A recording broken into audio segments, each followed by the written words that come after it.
All right, we are live. Well, there we go. I'm looking at the right camera now. What's going on, everyone? My name is Matt Jarbo. This is the Mundane Matt channel, and you're watching Rustl'd for the 5th of November 2017. I should remember that, right? Remember the 5th of November, the gunpowder treason and plot. I don't know the rest. That's all I really know. Because, goddamn, did you know it's been 11 and a half years almost since V for Vendetta came out? It's been 11 and a half years. What have you done with your life in 11 and a half years? I can honestly tell you, probably not a lot on my end. You know, watched a lot of movies, masturbated quite a bit, played some video games, masturbated more, moved to Hollywood. Started doing YouTube, and now here I am on the 5th of November, 2017. Trying to remember a quote to an 11-year-old movie for which no one can remember past what I said. So there's that. So anyway, how are you guys? Today's been a day, hasn't it? It's been an interesting one, especially looking at the events of Texas. And absolutely tragic, no other way around it. I just got an update. Now more people are talking about who exactly Devin Kelly was, outside of being a gigantic torrential piece of shit. I do need to update my video because originally it had said that he was he got a dishonorable discharge. So the question I asked was, how did he get a gun? Because he not only had one gun, he had multiple guns. Well, it turns out that he did not get dishonorably discharged. He had like a bad character or bad faith discharge or something. So it's not quite dishonorable, but it's still pretty bad. And as a result of that, it doesn't prevent him from purchasing firearms. So it's possible that might change in Congress. If they're looking for any bit of gun control, they'll be like, well, dishonorable discharge is the same as getting convicted of a felony. So we might as well at least up that a little bit to anything, anything below other than honorable. And then make sure that none of this can happen again. That probably might be what I could see as being like the big outcome of this whole situation, because that feels like gun control that can actually be, I guess, put upon or something. Not saying I agree with it, just saying that to me feels like probably the best course of action that you might see coming out of our government. So yeah, anyway, things might look a little bit different in terms of the camera. All right, I'm already getting subscribers and stuff, which is awesome. So I have that on. I keep meaning to turn off the damn alert for the Streamlabs. I like Streamlabs quite a bit, but man, when you're talking, it gets you distracted. But anyway, the camera is a little bit different tonight, because I'm using my Panasonic VX870, which I have routed in through my PC through an HDMI capture card. And this is what I'm using for my videos. Recently realized I can also use it for live stream, so we're going to test it out, see how it works. If not, we can always go back to the old camera, which is a Logitech C920. And that's okay too. You know what I mean? Like, you guys take a look here. So you got the camera right now. Now the camera's right there, right? Camera. Like, well, it looks better, right? I mean, this looks okay. The lighting is still weird. I'm still having trouble with that, but this is not bad either. This is workable too. But either way, I like this. So I figure we'll probably just stick with that for the time being. Until something else better comes along, god damn it, whenever the hell that's going to be. But I have no idea. Because I, for some reason, have the worst luck ever when it comes to proper lighting. Getting there, eventually. But for right now, this is kind of what we're working with. So, again, I got a good lineup tonight. Got a good setup going on. Good 7 stories. Last week, when I did it, I chose like 10 stories. 10 is a lot. 7 seems manageable to kind of bucket, to keep it contained within an hour and a half. And that's what will be fine. So we'll take a quick look here through some of the chat while we wait for a few minutes for people to jump on in. Let's see here. What did I think of Thor Ragnarok? It was good. I have a review where I complained a lot about it, but my complaints are more like with the comedy and like the stylings of the comedy tied into Thor not being my favorite aspects. The comedy was good. The movie was good. I enjoyed it. It will be definitely becoming, part of my home collection when it comes out in a few months. But I was a little bit disappointed in that regard. I do plan on seeing it again. Now that I have Movie Pass, I can go and do that. And maybe that will change my mind. But in the meantime, what did I think of Donna Brazil's DNC revelations? my question to that is, why has no one in the media who's talked about this just kind of tapped her on the shoulder and be like, it's a little bit hypocritical for you, Donna. A little hypocritical for you to sit there and go, oh, by the way, the DNC was rigged for Hillary, but I also gave Hillary, good questions to a debate. And I totally forgot. Sorry. I put the chat. I had set the chat up here. So we've got the chat on the screen, because that was one thing that was requested of me. Last time was during the moments when we discuss it, in between some articles and stuff, I will be bringing up the chat. So there's definitely that. Any more Inhuman reviews? Yeah, I've watched them. I just, ever since I got back from LA, I've just been super crazy trying to catch up on everything. I got sick the other day. We had my girlfriend's baby shower yesterday. I haven't even watched the last 2 episodes of The Gifted. I did just watch Star Trek Discovery tonight over dinner, and it was a good episode. Again, that show has grown on me quite a bit, which is really funny to watch. The fact that reviewing the episodes on $3 Theater, if I review them and then they go down and they go, the more I've grown to like the show, the more downvotes have come, because people want to hate watch it. That's the whole point. They want people to rage on the show, to be hateful on the show, because that's what they're looking for. And that's so there's all this shit. Chaos, I didn't see what you sent me on Twitter, man. I'm sorry. So just don't ruin Egg McMuffins. No. The Egg McMuffin bit is interesting. Again, it's an interesting story, what we're going to be seeing tonight. Have I missed you, Craig? No. I know you want me to Dutch oven you and turn your mouth in my personal fart box, but that's not going to happen, buddy. So it's okay to be white. Yeah, it's so crazy that situation has blown up to what it has. I think it's pretty funny. Yeah, Scott, I did see that the shooter was discharged for assaulting his wife and kid, but it wasn't dishonorable, which I did talk about that at the very beginning. At Havan, I heard something about the uncensored patches, but I don't know much about it. So it's okay. So that's my bad on that one. I don't really know all of what's going on with that, but we will in fact figure it out at one point in time or another, because Steam likes to fuck things up. Valve likes to fuck things up, and I'm totally okay with that, because I like to watch Valve make everybody really get upset. I'm a console fag, so I love watching the PCMR just get butthurt over every little goddamn thing. So, Busta Neat, man, I'm sorry you got hacked. Godless Monk, I think Star Trek Discovery is still finding itself. I like tonight's episode quite a bit. It's a cliffhanger. I'm looking forward to seeing what's going to happen on the fall finale next week. So then we can stop talking about it for quite some time. And that's going to be, I think, a lot of fun. Oops. Apparently I still have that thing turned on. Hold on a hot moment here. Let me just turn that off. And okay, the capture cursor was still on. That drives me nuts in these things when you see the capture cursor. So yes, the Orville is greater than Star Trek Discovery, absolutely, but still not so bad. All right, so okay, let's get into the first story here, because it's 10:10. We've been on for 10 minutes. Give people a chance to jump on in. Currently rocking, let me see here, 175 viewers. That's absolutely fantastic. I love that. You guys are great. Again, we're gonna jump into this and just have some fun. We're not going to ruin McMuffins. Shawnee Mac, you're fine. Your McMuffins are all good. Don't worry, the chat will be back in a couple of minutes. So first things first tonight, on tonight's episode of Rustl'd, we're going to be talking about Danny Masterson. That is this fine bearded fellow right here. However, after this story, you might not think so highly of Hyde from that 70s show, mostly because, it's not going too well for him, actually. So it says here that Netflix is taking no action despite multiple rape accusations against Danny Masterson. This is some crazy stuff, because there have been a lot of accusations against this guy. And it's really interesting when you break down the cult mentality of Scientology versus what's been going on.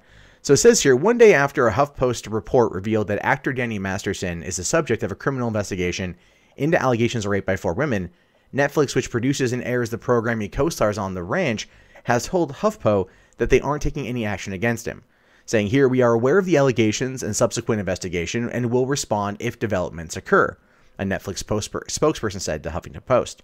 Now, 4 women have accused Masterson of violently raping them in the early 2000s. 1 year ago, the Los Angeles Police Department opened an investigation into the claims and found that the evidence compelling enough to refer the case to the LA County District Attorney. The investigation has been overseen by one of the top prosecutors in the office, Reinhold Mueller. Mueller seems to be a pretty active name, common name in terms of prosecutors and investigators. Is there a Mueller conspiracy going on in the world right now? I don't even know.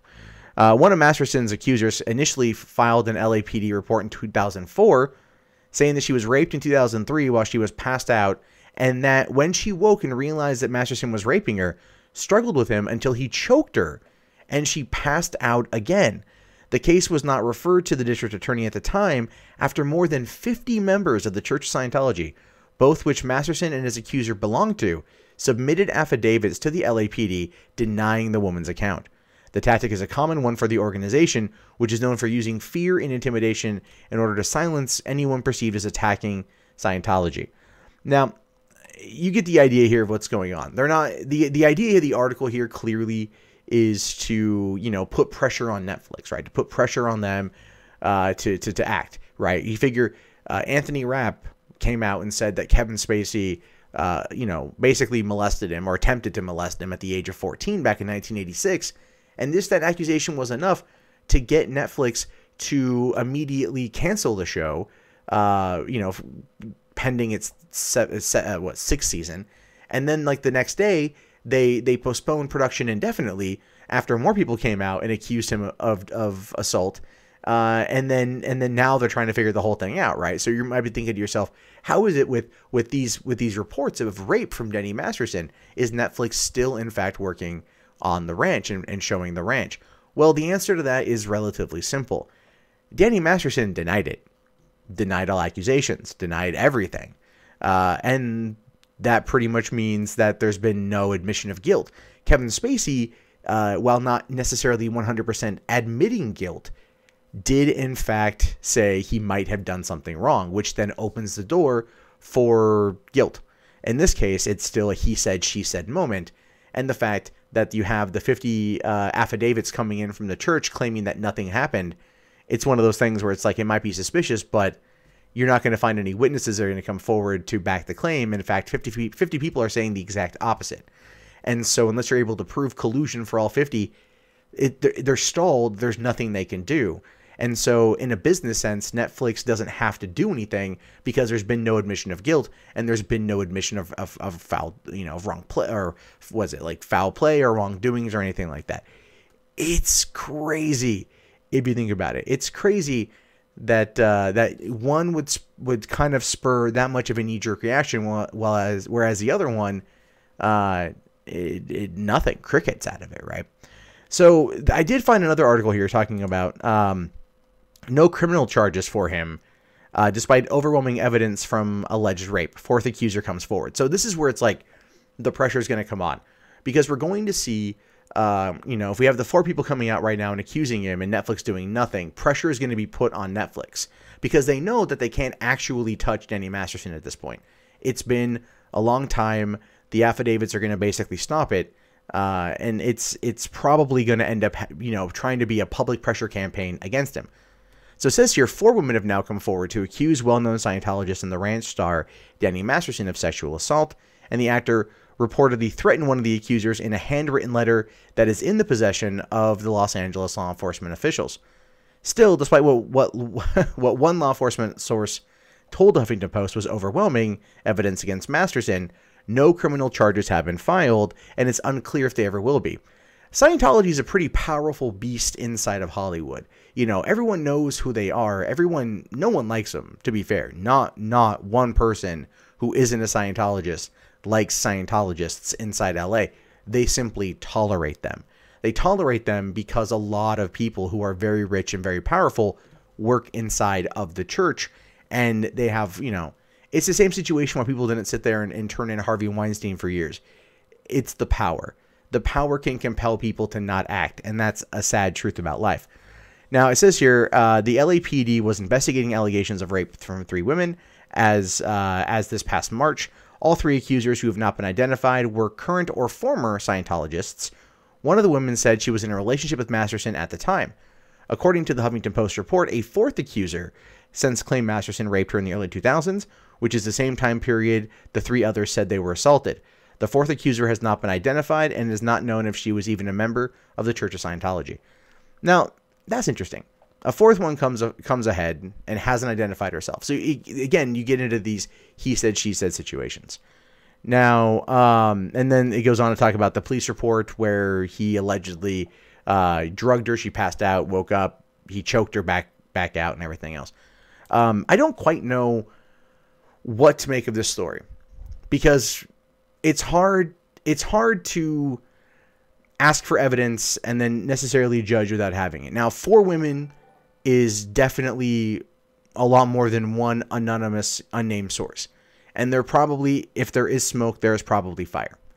Now, at this point, all we can really ask for is that the LAPD continue an investigation. But the Church of Scientology, when necessary, will in fact cut. They'll circle the wagon, I should say, because as long as he's giving them money, right? Which, if he's got Netflix money through doing The Ranch as well as everything else he earned while on that 70s show for all those years, he's probably relatively protected. And that is a problem when it comes to dealing with Scientology as a whole. This is a situation that ultimately we're going to have to just keep watching and see what happens. But since we are in this weird stage right now of what people are calling Weinsteining, we're going to see a lot of these kind of accusations come out. Accusations that we will never be able to fully prove or disprove, I think. And that's going to cause a lot of concern and a lot of doubt within the industry as a whole, and to see whether or not it will actually be able to impact any kind of change in terms of battling, this kind of stuff. So I am curious to see what you guys are saying about this, mostly because it's just crazy to me. I wish that there was a way that this stuff would be handled better, but I mean, if you're protected by the church, I guess you're pretty protected by the church. So it says here, Danny Masterson's sister is Tara from The Walking Dead. That is very true. And his brother was Francis on Malcolm in the Middle. So they've been around for a while. So let's see. How many mats does it take to drink 8 glasses of water or punch any? What? I don't even know what you're trying to say there. Check my donations. I will. All right. I will check my donations. Are we talking super chat or are we talking the other thing? All right. Let me log into Streamlabs here. I didn't log into Streamlabs. I still don't understand how all that works, but let me get this situated. Anyway, what do you think about this? Do you think Danny Masterson will eventually be caught? Do you think this is all going to go away in a couple weeks? And it's could go really either way right now. I'm curious to know what you guys have to say. There's no escape. There's no escape from David Miscavige's containment rooms. That is absolutely right. Thank you very much for the $5. Did that not pop up on the screen at all? Let me take a look here. Oh, okay, Shadow Colossus, yeah. So he says, and I'm sorry I didn't catch it. I was looking at the screen. I didn't see that it came up. So it's best to hold Streamlabs and stuff and super chats until the in between when I'm looking at OBS. Otherwise, I'm not seeing it 100%. But okay, so we can talk about that real quick. We can talk about that, which is, it's really sad actually that happened. So for those of you guys who don't know, there was an incident with Jacqueline Glenn and her boyfriend Social Repose, who essentially, he cheated on her, right, while she was overseas, from what I hear, and that's super unfortunate. I'm not like close with Jacqueline. I'm not super friends with her. We're friendly with each other. We follow each other on Twitter. We've met at VidCon. But I don't like cheaters, and I really don't like people who do that kind of shit. And so Social Repose is a douche, because that's like when you're overseas with your partner, and then they cheat on you, and it's like super embarrassing. So that's unfortunate. And apparently he's done this before, from what I read as well. So that's that is kind of the situation with them right now. And that is, it's sad. It's really sad because, you know, she's not a bad person. You know, she's made mistakes in terms of content and plagiarism before. But she's not bad. And so I feel bad when that happens to people that don't deserve it. I don't think she deserved it. So there's that. That's my thoughts on that one. It's unfortunate. Really, really, really unfortunate. So, hey, failure accomplished. How are you, man? I know you love me a long time. You're looking forward to next VidCon, so we can bunk together. I know you're wanting that. So, all right. I did hear the super the super chat alert. I don't know what it's doing though. Let me see here. I really don't. I understand this shit. Oh yeah. All right. So if that pops up, this should be on the front part of the screen. So do we lose snaps or traps? Well, the Nugs, I'm not really doing that anymore. So this show is more like the hangout, whatever. So it's more like just covering stories. So that was the first story here. We'll talk about the no, Tony, there was no plagiarism involved with Jacqueline. She claimed, it's funny that she claimed that BuzzFeed ripped her off of her videos, which it looks like they did, very much so. And then she's been accused of ripping off other YouTubers almost word for word. So it's one of those things where it's kind of like, can you really complain about this right now? And a lot of people were kind of giving her a hard time about it, but it's also, you know, it's valid criticism. There were mistakes that were made. That being said, I still don't think she's a bad person. I think when you do the daily content, I think sometimes it can really it can hurt you because you're desperately trying to figure it all out and everything else. So, all right. Yeah. And if anything else happens with Streamlabs and it screws up, there we go. Gina Miller just subscribed. Thank you very much, Gina. I really appreciate that. My subscriptions have actually gone up pretty good today. I was going like, you know, I didn't post for 3 days because I got sick, and then everything else. And then today they've been going up pretty good. All right. A lot of new subscribers. Sweet. Chaos, I did see the video you sent me. I haven't watched it yet, though. So there's that. Real quick, super chat from As Told by Anakin Skywalker, $2, says AIDS. Yep. Just AIDS. He's pretty positive about that AIDS, too. I would say he's HIV positive about that AIDS. But let's... All right, let's jump over into the next story, the one that coincides with the other image, the Egg McMuffin. The Egg McMuffin here. Saying here... Man pulls gun on McDonald's employee after being denied an Egg McMuffin. Now listen, as a rotund American, I know what it's like to be denied service at certain places. Thank you very much for subscribing, Mr. Essex, or Essex. And I understand that completely. I get it. But I've never pulled a knife on somebody, right? I've never pulled a knife on somebody that has denied me breakfast. And that's what this guy did here. So it says here that police in Ohio are currently looking for a man who pulled a gun on a McDonald's employee after she told him he couldn't order an Egg McMuffin. I just go, you know what it is at that point? I talk to a manager. If I go to a McDonald's, or in my case, a Subway. Okay, I go to a Subway and I'm all like, hey man, I really want to get a breakfast, you know, and they're all like, no, I talked to a manager. Or I just tell them I spoke to a manager before, and the manager told me that they're doing, you know, breakfast all day sort of thing. And you lie. You trick them into making, you know, into giving you what you want. You don't sit there and pull a knife on them.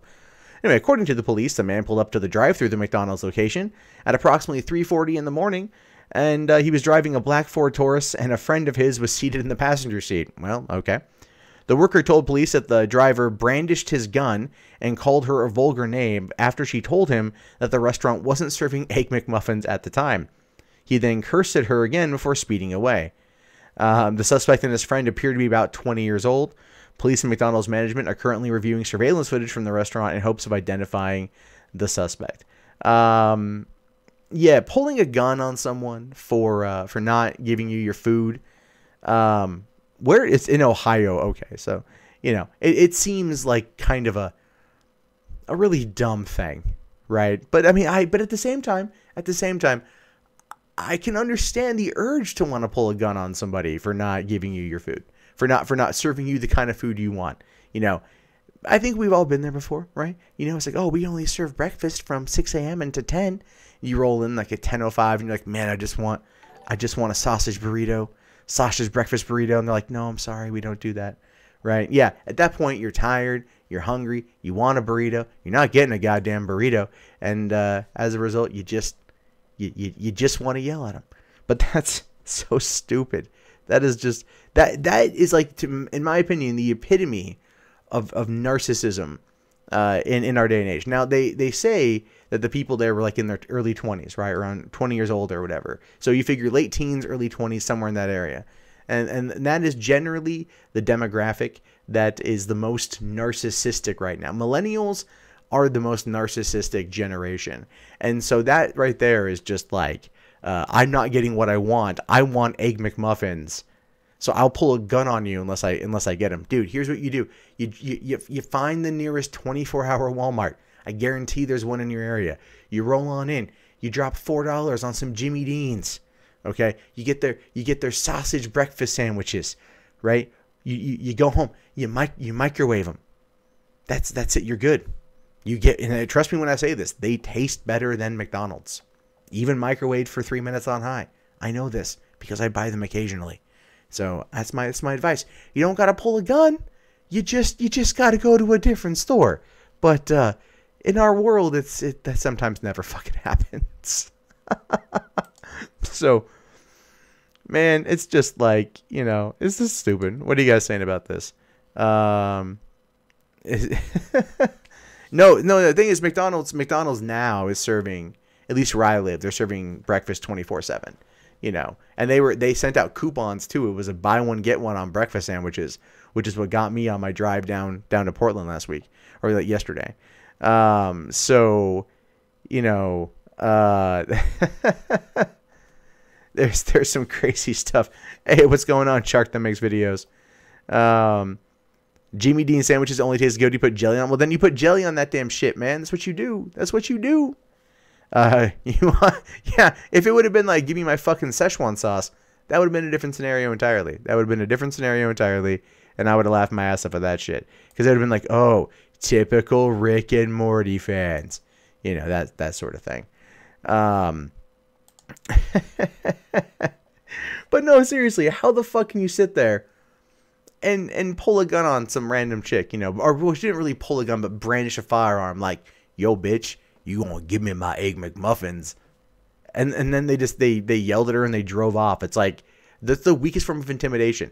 If you brandish a gun on somebody and then you don't use it, you're kind of a bitch.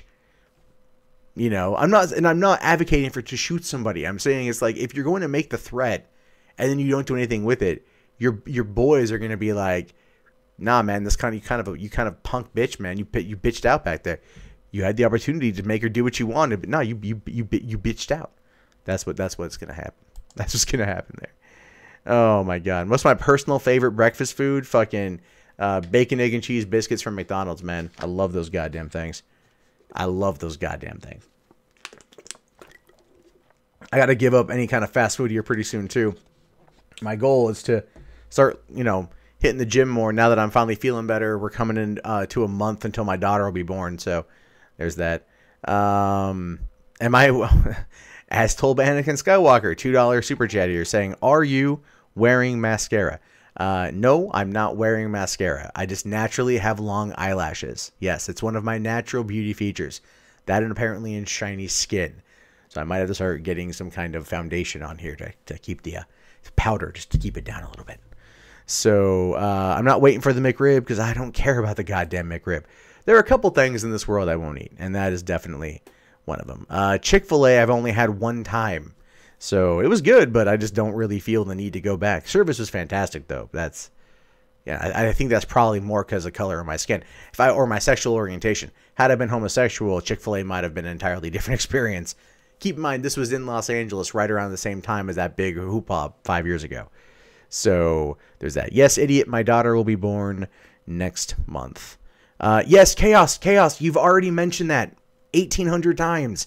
I've acknowledged that I saw the video. I just haven't watched the video yet. You can stop messaging me about that video. I will watch it later. Thank you. All right. It's I'm not trying to be a jerk, but I've seen the message. You time out on that. So I gotta clear up that pesky ad block all over my face. Oh man, that's fucking yeah. It's everywhere, man. You know what pissed me off today about that is the 2 videos I posted today, not the one about the shooter, but the 2 other ones. I know we're going to be approved, and they've been hit like within as soon as they finish processing. I didn't even swear in them at all. It's getting frustrating about all that jazz. So it's I think they're going to fix it, but at the same time, it's like, why post videos when you record them, because they just keep getting hit. So PSN scared. I started live streaming a while back. I took most of October off because I was out of town quite a bit and everything else. So that was kind of an issue, but I'm getting back into it now. So hey, what's up, Abyss? How you doing? So am I a liberal football head? Yes, I am. BJ, seriously, suck a dick. All right, suck a dick, BJ. Thoughts on controversial artist Shadman. I don't know who that is. I'm sorry. If you can send me a link via Twitter, I'll check it out. But in the meantime, let's get back into the next story here. As for the name for the kid, we haven't figured out a name yet. So there is that. This is an interesting story that I found last week that I wanted to talk about the other day. But I was gonna do Rustl'd was it Saturday night? But I still wasn't feeling well. So I found this the other day. I thought this was just funnier than shit. Maui judge orders man to write 144 nice things about his ex-girlfriend. No. I'm not. No. Why would a judge order you to write 144 nice things about your ex? Right? I mean, you would just be like scraping the bottom of the thesaurus. I can't say thesaurus correctly. Thesaurus well. Anyway, in Hawaii, a Maui judge has handed down an unorthodox sentence to a man who pleaded no contest to violating his ex-girlfriend's protection order. Okay, I can see maybe why. Judge Rhonda Liu ordered Darren Young on Friday to write 144 compliments about his ex-girlfriend in response to the 144 nasty text messages and calls he is accused of sending her. Oh, I see now. I see what the judge is up to. Liu told Young that he's not allowed to repeat words when writing nice thing for every nasty thing he said. Like I said, he'll be down there scraping the bottom of the thesaurus barrel. Now, the Maui News reports that the 30-year-old Young received time served for spending 157 days in jail before sentencing. He was sentenced to the compliments, 2 years probation and $2,400 in fines and 200 hours of community service. Jesus. All right, listen, I'm not trying to sit there and advocate on behalf of like harassing someone via text messages, but I do feel that is a little bit extreme, right? 157 days in jail? That is like what? That's like 5 months almost, right? That is 5 months. 5 months and 7 days in jail. And some change maybe. And then he was sentenced to write her 144 compliments that can't repeat at all. So it's like, how is that going to work out? Like, is he going to sit there and go, man, oh, fuck. All right. I can imagine like, okay, you have really pretty hair. You have really pretty eyes. You have really nice eyes. You have really beautiful skin. Shit, that's 3. I got 141 left to go. Okay. You have got very soft pubic hair. You've got very tender nipples. You have oh geez. Your clitoral piercing was very tasteful. Your tramp stamp was fun to read. You have a nice labia majora. I've like, how would you? I mean, I think that's a little bit insane of a punishment, right? I think it's a little bit over the top. Like, I get the judge's point, but at the same time, it's like 5 months in jail. I mean, the girl could have just changed her number. I'm not saying the dude isn't psycho. The dude definitely needs probably the community service, but still, at the same time, it's like we live in the digital age where it's all like, I can just block you on this thing and you can't even talk to me. But yeah, I mean, granted, it's also he's the one doing it and she shouldn't have to change her phone number. I get that. I'm more making jokes about it than anything else, but still, that's something that's a little bit odd, don't you guys think? So yeah, cute Adam's apple. That's yeah. That definitely makes sense right there. You start going like, I loved the ingrown toenail you got in bed that one time. So yeah, that's a weird case right there. That's a weird case. Some of these stories are quite batty. That's the whole point, RJ. The whole point. So I don't know, doubting Tommy, how that's appropriate. Like, I don't know how the punishment fits the crime. It's like, you know, I just don't see it. I mean, if I were the girlfriend, I'd be like, I don't want that. I wouldn't want, if it happened to me, I wouldn't want the judge to make this thing. I'd be like, no, I want this person to go away. I don't want them to like write me a letter with compliments and they're not able to repeat anything. That's just going to be really weird to think about. And here's the downside of that. What if the dude writing it, right, as he's writing everything down, falls in love with her again because all he's thinking about are her positives? If he's only thinking about her positives, that could have an interesting impact to getting him to go away. If now all of a sudden he's remembering everything he loved about her, and he thinks by telling her this, by confessing this, they could get back together. She could be creating a stalker inadvertently, in which case, it's going to make the dude go back to jail. This is a situation that requires an absolute clean break. Even if it's one forced by the law, making him continuously be thinking about her is not going to be good for anyone involved. And I'm pretty sure maybe you guys are definitely going to be thinking about that. Chirby Poop here saying, your extended clit was almost as big as mine. Indeed. No. The JCD, he was already in jail for 157 days prior to sentencing. The sentencing is when he was told to write those letters to her. So wouldn't this count as unusual punishment? I don't know, Void. I don't know if it would. I don't know if it would be cruel or unusual. Sometimes you really question like what judges have the power to order. Who's a gay wrestler and why do I care? I don't know. I don't know anything about a wrestler, so I don't know. So yeah, I don't think anyone could write I don't think anyone could write 144 fucking compliments. I'd be like, even my girlfriend right now, she's like, write me 144 compliments. I'd be just like, I got nothing. You know? So there's definitely that. It's very unusual. It's just a weird thing. All right, let's take a look here at the next one. Get this thing. Still trying to figure all that out. All right. This is an interesting one here.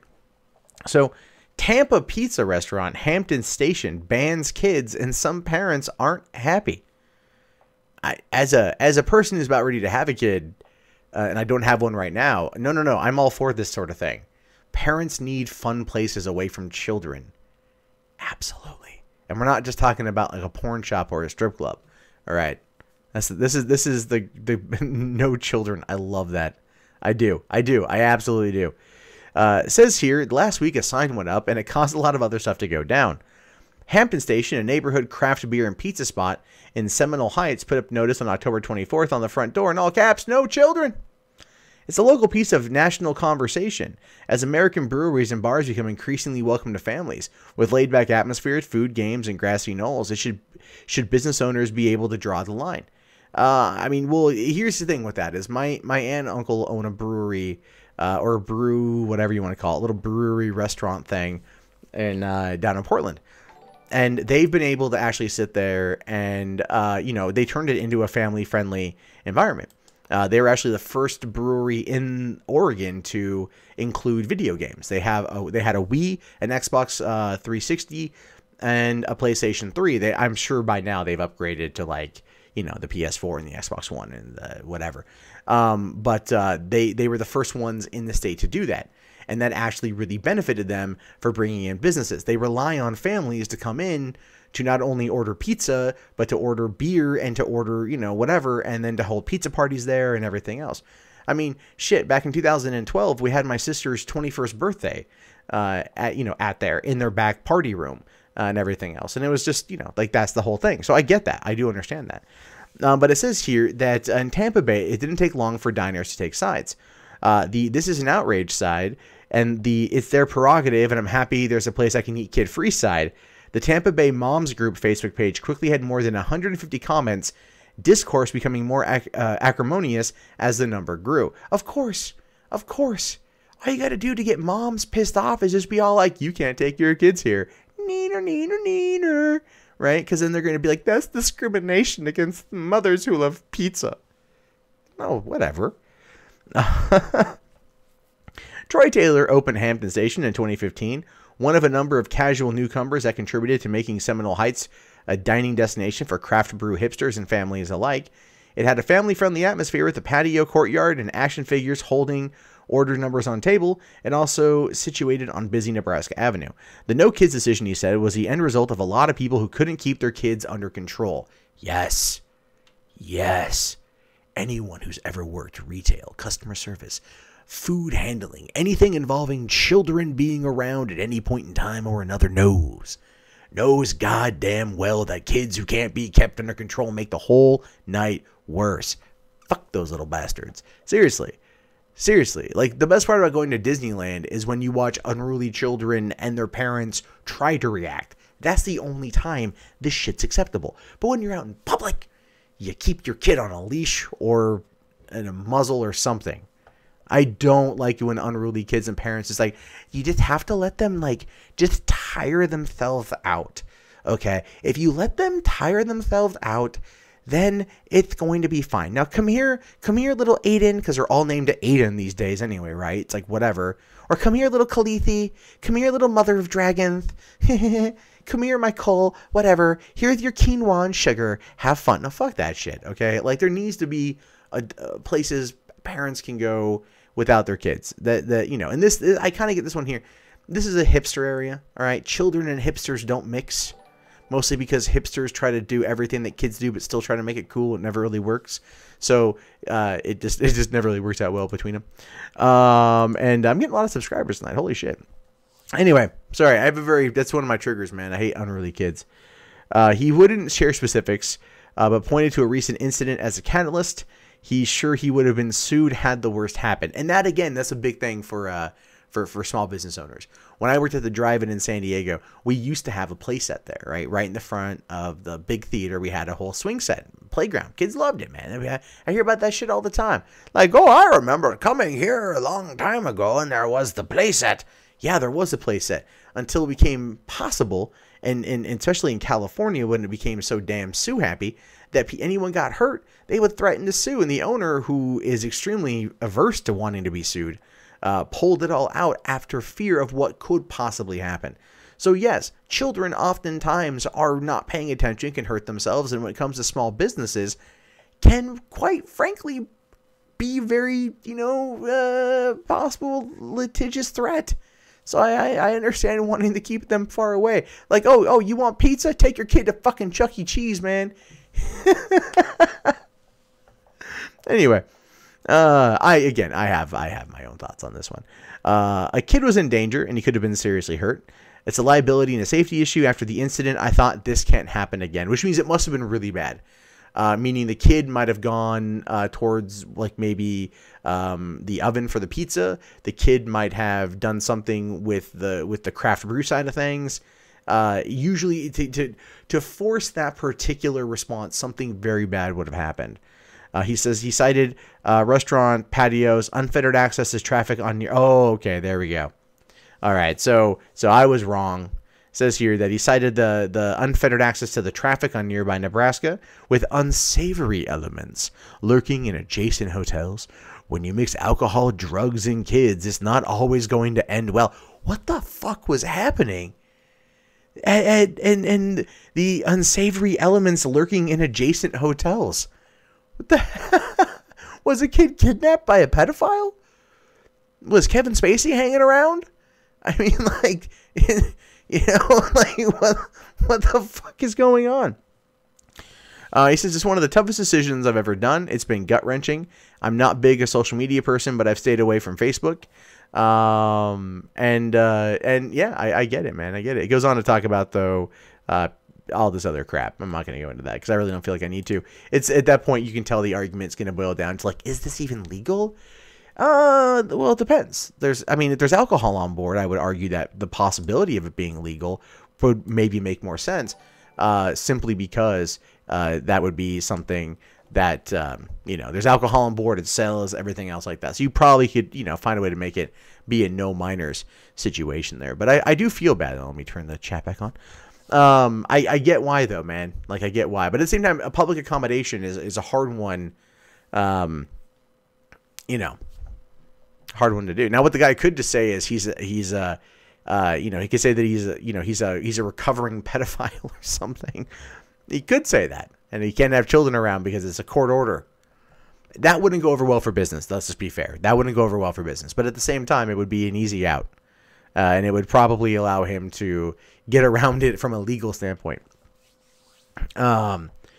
So, it's full of hookers and crackheads. Oh, okay. Is that what's going on? Is that what's going on with all that? Yeah, here's the thing though. It's if hipsters are moving into an area like this, they're trying to gentrify it. I mean, gentrification is a huge thing. But it does boil down to the philosophy of if you don't use it, you lose it. And so as a result, this is a lot of what's happening. So, okay, I can understand what you're talking about. If it's because the way to make it seem is like, oh, it's a delectable dining experience found only in Tampa, Seminole Heights. Come here for the food, stay for the crack cocaine. So it's kind of like Cedar Sopa, right, from South Park when they gentrified Kenny's old neighborhood and everything else. That's kind of what you're talking about, right? But not ISIS. It's not ISIS and ninjas. It's crackheads and hookers. Here's the thing, Chaos Sonic. Jared Fogle is locked up for the next 14 years, so his ass ain't going to be anywhere near children unless it's somebody's baby dick. You know what I mean? Like, it's just a person who's a grower, not a shower, right? That's going to be the only time he'll be around any kind of micro penis. Will be in prison, and probably a fair amount of it too. So there's definitely that kind of situation. But yeah, I don't know, man. I don't know. I'm totally on board with the guy not letting in kids. That's the way I see it right there. I'm totally on board with that myself. Mostly because I don't like kids in public places, man. It's not so much the kids, because the kids can't control themselves. It's like the parents who don't discipline their kids. That's my biggest problem. Like, I mean, we had the girlfriend's baby shower yesterday. My family was there. My cousins have got like 8 kids and whatnot, all varying ages and whatnot. And they can get super unruly super quick, but they also like are usually really, really, really good about not being a nuisance about it. And they're all really awesome kids. So it's like that, Are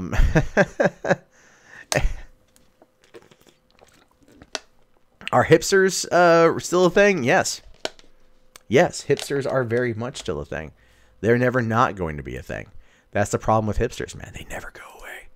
Hipsters never leave. They never leave. So that's... All right, I'm taking a look at the... Okay, what's this one here? All right, let me just move that over. Okay, so let's jump into this next one here. So this one I thought was pretty funny.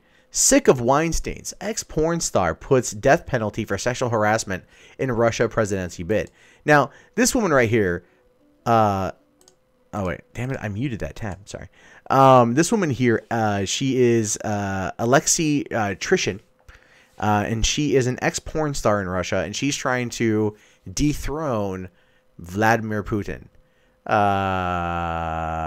Good luck with that.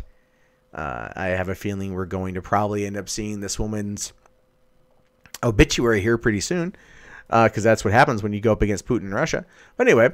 Alexei Trishin was the person who took the photo. My mistake. Elena Barkova, who gained nationwide notoriety after taking part in a popular reality show, has announced her presidential ambitions. If elected, she promises to introduce sex exams in school, tax the poor and make sexual harassment punishable by death. Maybe she will win. Maybe Putin will just be like, God damn, she's even more hardcore for me. I mean, I let the gay concentration camp happen in Chechnya. But those dudes are fucking loyal. This chick's insane. And I have to maybe watch out for this. She announced her 2018 presidential bid by posting a video address on Instagram. In it, the adult film star, dressed in black lingerie and nerdy glasses, says she planned to run and immediately went on to list the key points of her electoral platform. That's cool. That's how you do it right there. It's all like, hey, you want to know what I think you should do to run the country? Yeah. All right. Here's my cleavage and my nerd glasses. Let you know that I'm smart. It's like Tara Reid from the movie Alone in the Dark, where like the whole meme out of that was like, she puts on glasses so you know she's smart. That's, yeah. Or no, she puts on glasses so her emotion is smart. There we go. Anyway, she says she wants to make divorce almost impossible for men through taxes and red tape. Oh, someone's been left at the altar a couple times. She's also promised to introduce sex education and sex exams in school, as well as pass a law that would require future parents to obtain a childbirth license from the state by proving their good health and tax discipline. She's got a real hard-on for taxes.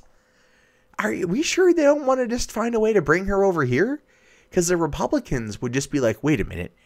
You're a sex-positive ex-porn star who wants to tax the hell out of people and give childbirth licenses? Oh, we love you here. We love you. At the point, though, I don't necessarily disagree with her about the whole childbirth license thing. I really don't. I think people, like, you know, it's a right, clearly, but it's also like, is it what we really need? I'm kidding. Another point of her program was clothing censorship, citing a skirt cannot be shorter than 40 centimeters as one such regulation. Okay, I'm sorry. I have to just stop for a second. This is a woman who has, been fucked for money. Again, nothing wrong with that. Not slut shaming whatsoever, or whore shaming, because she got paid, technically. And she wants to make sure that skirts can't be shorter. That just seems a little bit antithetical. She also proposed to restore the Soviet-era law that ordered prison sentences to parasites or citizens who did not work without a valid reason, and introduce a tax on poverty. At the same time, she would offer state credit with no interest to those who want to start small businesses. Oh, she's super conservative. She would do wonderful over here. He wants to do a tax on poverty. Oh, are you poor? Pay me. You want to get... That's so funny. That's so funny. In the end, the porn star stated she supported death penalty for sexual harassment and explained this by the fact that she was fed up with Weinstein's. I think she might be a rising star in Femin. I think that could be a thing. I think that could be a legitimate thing for her. However, Burkova is not the first to use the forthcoming presidential poll for straightforward self-promotion. Earlier, Russian TV host and model Anfisa Chekova promised to run for the presidency once her Instagram post about it garnered 200,000 likes. That's a little bit different. That one right there, you can pretty much tell she's just like, oh, I just want to get more popular, right? You get that, and that's fine. That's self-promotion. I get it. I'm not necessarily above it. By the way, smash that like. Only way for me to make sure that more people on my feed see this is that you guys have to interact. So you have to thumbs up the video. That's how this thing goes. But the other girl here, she's like legitimately talking about policy. So if she's legitimately talking about policy, one could understand that could be a realistic goal she's trying to get for. Anyway, she started her career in the adult film industry in the early 2000s, and she starred in about 20 films. That's low for a porn star. It's Russia, so maybe that's high. I have no idea. Her last work in porn was released in 2004. Oh, okay. She's only in 5 films a year. 5 films? She was only in 5 porn films a year? That is really, really low. I mean, go look at, like, the IMDb page of Lexi Bell and just be all like, damn, that is a long list. And then also count how many of those you've seen yourself. And you'll probably be like, damn, that is a long list.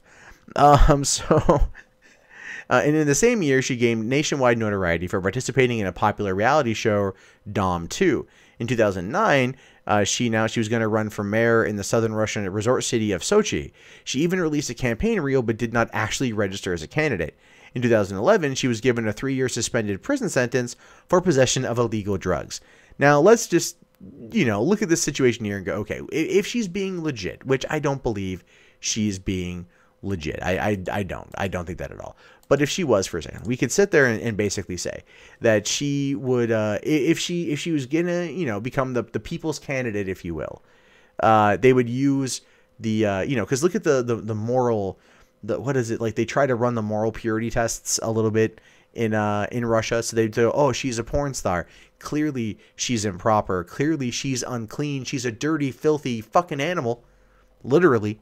You can't put her on there. And then they'd bring up her previous drug possession and suspended sentence and probably find a way to get her on a new drug possession, or find a way to run a piss test to see whether or not she's clean and then use it against her. That's what they would do. That's the kind of attack they would make. So to me, that's pretty interesting, to say the very fucking least. But I at the same time, I wish her luck, man. I wish her the best, that she can get in there and get herself some, I mean, honestly, Putin needs to be taken. He needs to be dethroned. I think he's been in there long enough, considering the fact that he became president of Russia, I believe, in 1999. He was prime minister, and what was it? Was it Gorbachev? Yeltsin. I think it was Yeltsin was in a lot of trouble, wasn't he? And then one of the two of them, they quit in disgrace and basically made Putin president in order for Putin to pardon them. And then he never left. And yet, it never really comes up. That never really comes up. So I always find it to be kind of funny. Let's see here. Chaos Sonic says, at least she didn't have golden showers. Hey, if she could... Does she know where the P-tape is? She probably knows where the P-tape is. So... Politicians do coke, at least, so it doesn't count. But, politicians will use whatever they can use against other people. Okay, Gorbachev was late 80s and it was Yeltsin. Okay, thanks a lot, DJ Dona. Thank you. She will star in the BDSM porn that punishes a peasant for being poor. Maybe. Putin will make this whore disappear. Possibly. Boo the Jets. I don't know. Are you talking like the New York Jets? Because sure, why not? There's a lot of things to remember with this particular situation, with this particular, with this lady's platform, so to speak, that's questionable and hilarious at the same time. That's why I wanted to share the story. I thought it was pretty damn funny. So I've got 2 more left. We'll just jot through those real quick, because that's going to be a lot of fun. And this one here, I wanted to talk about because I find it to be stupid. The whole goddamn thing. Saying here that the internet has nominated the Twitter employee who shut down Trump's account for the Nobel Peace Prize. Yeah, because people are, I mean, it's more of an internet joke thing, but still, it's like people were like, saying, thank you for your service for whoever deactivated the account for 11 minutes. And I'm like, that's a bad thing, man. It's not a good one here. All right, so it says here, someone at Twitter clearly had enough of Donald Trump's rants and decided to briefly end his social media reign. A former Twitter customer support worker deactivated the U.S. president's choice of mouthpiece on his last day of work for 11 whole minutes. That's years in internet years. No, not really. It's 11 whole minutes. Trump will sometimes take that long in between tweet rants. So there you go on that one. Says here, Twitter quickly released a brief statement and said it was conducting an internal review. The internet, however, can't get enough of the maverick who silenced the POTUS. It wasn't so much like they silenced the POTUS. It was 11 damn minutes. It was going to, unless he was in the middle of trying to tweet and that happened, then I could see that as being like a timed situation. But at the same time, it was a customer service employee on their last day, which has raised many questions of how could a customer service employee be able to do this? Well, it's pretty simple. They pretty much give them the power to do that. When you contact Twitter and you say, this person harassed me, it's not going to go to some executive somewhere. They don't care. It's going to go to a customer service agent. And that customer service agent is going to have the ability to look over the offending Twitter account and determine whether or not it's within the rights of the terms of service. And if it's not, then it's going to, suspend it, which happens frequently. I've been suspended twice for calling people cunts. So I just don't call them a cunt anymore. I just say that this person is a cunt and subtweet them like a snarky bitch. But no, seriously, it's like anyone can do it. But now it says that people are calling for the unnamed person to get a knighthood. This is Trump derangement syndrome. I don't even fucking like the guy, but I even get this shit stupid. This person here is saying, please get the departing Twitter employee who deactivated Donald Trump's account a medal, a knighthood, a magnum of champagne, and a small tropical island. Yeah. Nobel Peace Prize from David Jolly saying here, just going to say the employee at Twitter who shut off Trump's account for 11 minutes could become a candidate for the Nobel Peace Prize. I don't think it's as tongue-in-cheek as it should be. And they are hailing the former employee a hero of the people. Chris Caesar here saying, I just found out about the Twitter employee, and while I don't throw the phrase history's greatest hero lightly. Yeah, okay. So, this one here saying others are saying the former employee should be rehired and receive a promotion. I don't know. It's stupid. Look, the thing is, the person who shut down the account probably had access because they have access to all the accounts, which means none of our Twitter accounts are safe in that regard. All right. Trump's account was never going to be taken down for that long, if anything. And the guy, whoever did it, knew it. All right. The whole thing here is that should they have done it? The answer to that is no. Was it a funny joke? Oh yeah, sure. Oh yeah, it was funny. It was super funny because people got mad. People got legitimately mad over this, which just makes me crack up on a human level because it's you're mad over a Twitter account being taken down. I know Sargon of Akkad made a video essentially saying that Donald Trump could in fact I don't know, take down Twitter by leaving or something. Again, pipe dreams in my opinion. He would just go to Facebook. Facebook has about 1.5 billion monthly users. Twitter has 400 million.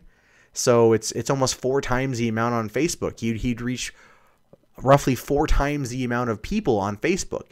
He probably just likes Twitter because it limits the amount of characters you have per tweet. That's really about it.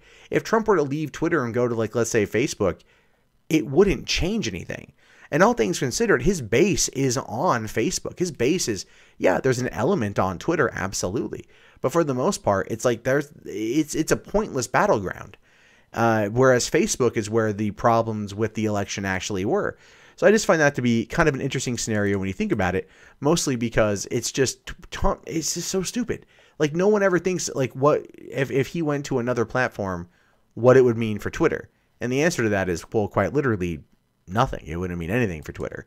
It wouldn't change anything. It would just keep things the same. But again, people are kind of overreacting to all this stuff. Oh no, Trump got deactivated. Oh no, person needs a Nobel Peace Prize. And no, you're a dumb fucking idiot. If you think this person deserves it. This person on their last day pulled a prank. It was stupid, funny, but stupid. And that's really about it. And so it's just really, really, really, really dumb. So Trump should join Gab. Yeah, sure, why not? They've already tried, taking it down from the fucking Apple Store. Anything remotely related to the right clearly is a problem. Clearly needs to be destroyed. Clearly all those other things. Didn't James Wood say the guy who deleted Trump's account committed treason? Probably. James Wood says lots of things. He's getting up there in years. He's, Alzheimer's is a thing. I'm just saying it's quite ridiculously, it's probably the stupidest thing to happen this year in regards to Trump. It's nothing to write home about. Oh no, he deactivated an account for 11 minutes. If he would have deactivated the account during a time Trump was, if okay, let's say for example, here's how this would work out. Let's say Trump was going after Kim Jong-un. Okay. And Kim Jong-un, let's say, had a Twitter account. All right. I'm sure he does, and they just won't ever let anyone know what it is. But let's say he's got a Twitter account and they're beefing back and forth, right? They're subtweeting each other. They're fucking quote tweeting each other. They're being just basic bitches across the board, and they're going at it. And tensions are escalating. I mean, you got the fucking nuclear scientist guys that are just or the fucking doomsday guys are oh, now shit, we're 30 seconds from midnight. The next tweet could possibly set off nuclear war. We're talking actual true war game scenario here. Holy crap, what are you going to do? And then that person, in that moment in time, knowing it's their last day or not, doesn't even really fucking matter. Then they go out there and they're like, all right, I'm just going to delete it right before Trump basically sends the final tweet that's going to like trigger nuclear war. Then that person, yeah, sure, I could say would definitely be in line for the Nobel Peace Prize. And, you know, because at that point would have stopped him from tweeting out something that would have been considered an act of nuclear war. So I could see that. But in my absolute hypothetical situation, it's all dumb. It still boils down to their getting to that point, that escalation level via Twitter. All right. And like, that's the thing. Twitter is not the be all end all of social communication. Like I said, more people are on Facebook than they're on Twitter. It's utterly, utterly ridiculous that it's gotten to this fucking point with this kind of shit. It drives me nuts. James Wood snorts all sorts of things. Please don't sue me. Yeah, it's pretty funny. Twitter would lose 25% of its stock price if Trump left the platform. You know what? They're already dropping in their stock price as it is. Trump being around isn't helping. They might actually go up. They might actually find a buyer if they remove Trump from the platform. That's the whole issue. Disney chose to not buy them and instead chose to purchase a streaming service to compete with Netflix.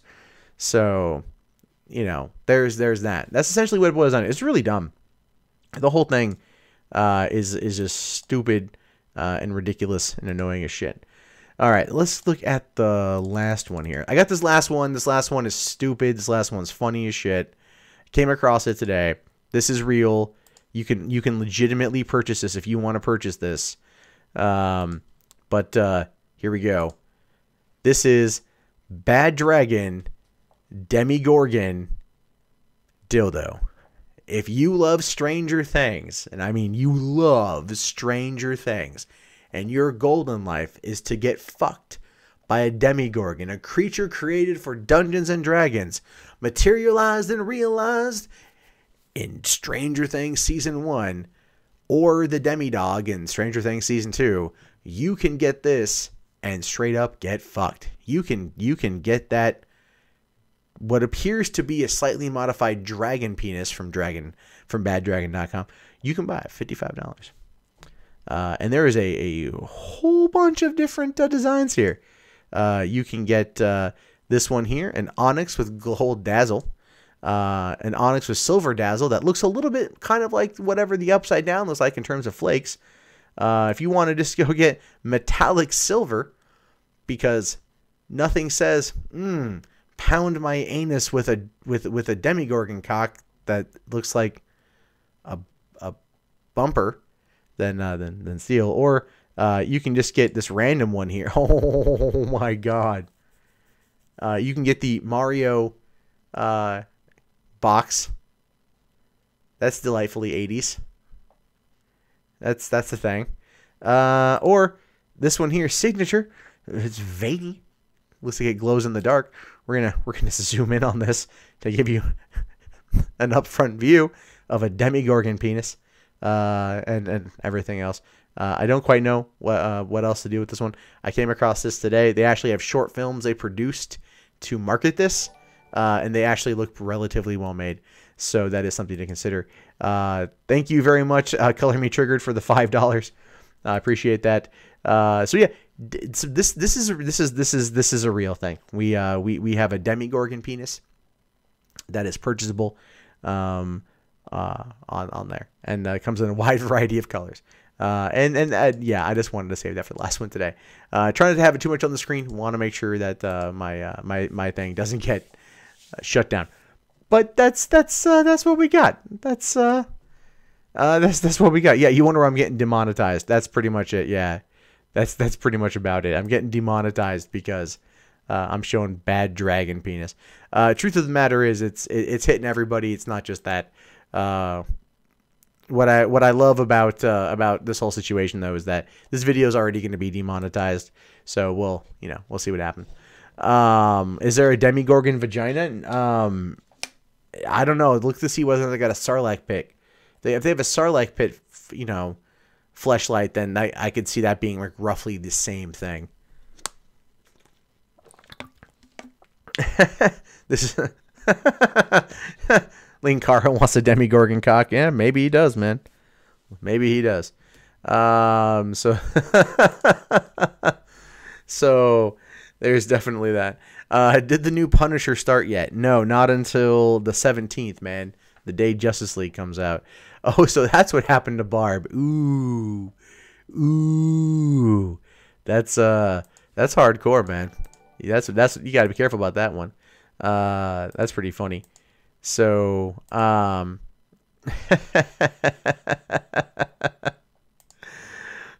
my god! I thought you guys might get a kick out of that, though. I thought you guys might get a total fucking kick out of all that shit, because it's penises. Oh man! So yeah, that's pretty much it. Surprisingly, I only grabbed seven articles tonight. Thought they might take a little bit longer. So we'll definitely have to do more, or I think this is around a good number. Keep around a good number of them and whatnot. And I got some more that I found, but I'll save those for later days. Also, if you guys have any articles too you want to send in, mundanemat.com/submit is a really good way to do that. Additionally, jumping into the Discord is a great way to stay in contact with me if you guys want to do that, and I will post that there in the chat here in a second, because the Discord is great.